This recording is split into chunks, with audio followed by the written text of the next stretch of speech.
friends. So today we're going to be doing something a little bit different. I know I've been doing a lot of reading books, but this time we're actually going to be going over a lesson plan that I wrote. Ooh. So today is our vocabulary lesson plan. You can take notes if you want to. So first things first,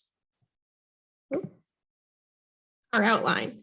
So I'm going to be going over a teaching point explanation. I'm going to model it for you, and then I'm also going to introduce the guided practice. So our teaching point on the left is actually our standard. So L35, demonstrate understanding of nuances and word meanings, distinguish the literal and non-literal meanings of words and phrases in context. And we'll be using the book More Parts by Ted Arnold in order to go over that. So if I say, as an introduction, if I say, oh my God, you guys are cracking me up after a joke, am I literally cracking up? No. Am I laughing? Probably.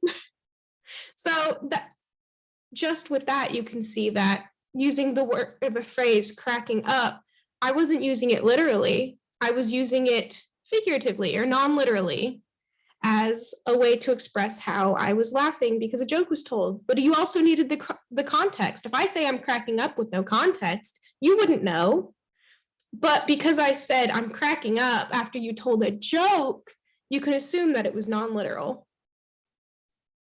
All right, explanation. So before I read our book, I'll define literal and non-literal language, and I'll put them on the screen so you can write it down. Literal is language that means exactly what it says. So Susie was playing with toy cars. She was driving them all over the place. She was driving them on the floor. She was driving them on the walls, or driving them up the walls, and all around. Non-literal, language that doesn't mean what it says. I was at the park and the birds were chirping. At first it was kind of nice, but soon they got really annoying. The sound was driving me up the wall. Both of these sentences had the phrase driving me up the wall, but they both had the same phrase, but they mean two different things. I used it in a literal sense when Susie was driving them up the wall, and the non-literal sense where driving me up the wall meant that I was getting annoyed, that I was upset, that I was frustrated. So again, you would need the context for that, which is why we're going to be going over it today. Next. So we'll have another example, and then I'll read one out to you, and I'll give you time to figure out if it should be under literal or non-literal. So literal, I tried a new recipe, but it failed. It left a bad taste in my mouth. Blech. Literal. Now we're going to do non-literal. Maria told her friend a secret, and her friend told everyone at recess. It left Maria with a bad taste in her mouth. Did it literally leave a bad taste in her mouth? No, but it made her upset. It made her sad.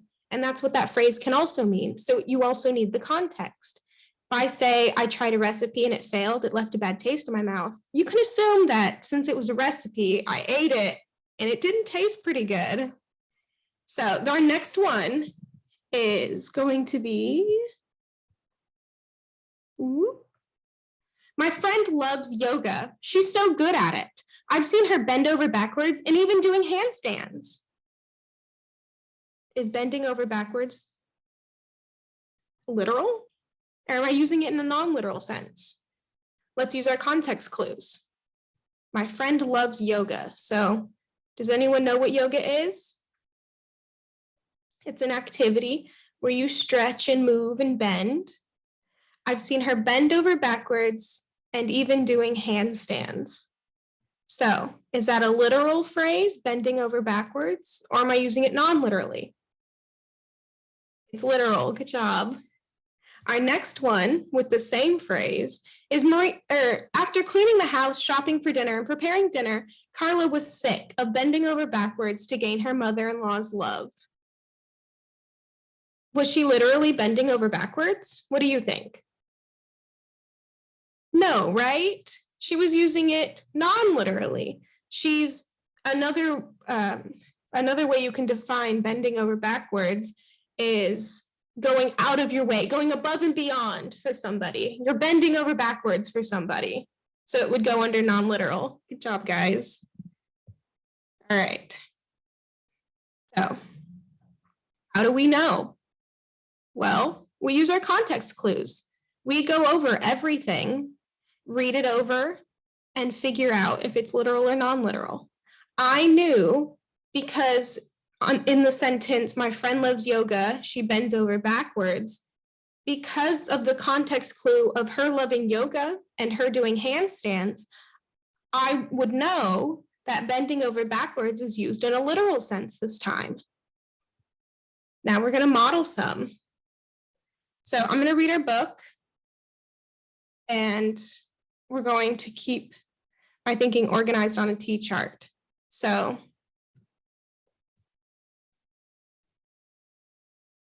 all right, so page 1.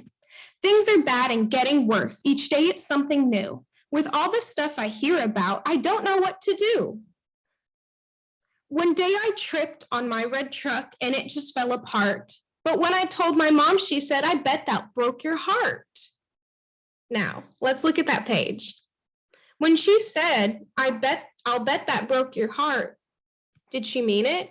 Did he literally break his heart? No. If you broke your heart, you wouldn't be alive. Scary stuff. But was he upset? Was she using it in a non-literal sense to talk about how he might have been upset?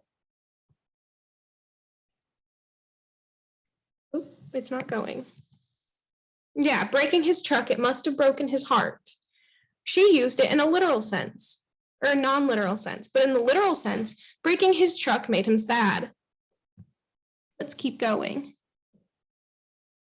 I guess that's possible. Who knows? I don't think my mom would lie. I'd better play more carefully. This pillow's worth a try.